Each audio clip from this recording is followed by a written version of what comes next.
சிவா என்ற மாணவன் அவனோட பள்ளியில் நடக்கும் பேச்சு போட்டிக்காக பல நாட்களா கண்ணாடி முன் நின்று பயிற்சி செய்து ஒவ்வொரு வார்த்தையையும் மனப்பாடம் செய்து தன்னம்பிக்கையோடு தயாரானான். போட்டி நாள் வந்தபோது மற்ற மாணவர்கள் பேசுவதை கேட்டு சின்ன பதட்டம் வந்தாலும் நான் முடிந்த அளவு முயற்சி செய்து பேசியிருக்கேன், அதுவே போதும்னு மனசுக்குள் சொல்லிட்டு அமைதியா இருந்தான். வெற்றியாளர்கள் அறிவிக்கப்பட்ட போது அதில் சிவாவின் பெயர் வரல. இருந்தாலும் கூட வெற்றி பெற்றவர்களுக்காக மனதார கைத்தட்டி பாராட்டினான். அவர்களின் முயற்சியை மதித்தான்.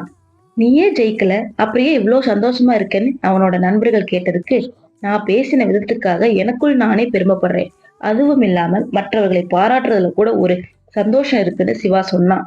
அதே நேரம் போட்டியில் வெற்றி பெற முடியலன்னு மனசு கஷ்டத்தில் இருந்த தன் நண்பன் ராகுலுக்கு, உன் கஷ்டம் புரியுது, ஆனா நீயும் உன்னால முடிந்த அளவு முயற்சி செய்திருக்கன்னு சொல்லி தைரியம் கொடுத்தான். இருவரும் வீடு நோக்கி நடக்கும்போது மனசுக்குள் நிம்மதியோட ஒரு புரிதலும் இருந்தது. ஜெயிப்பதை விட கடின முயற்சியும் நல்ல மனசும் தான் உண்மையான வெற்றி என்று.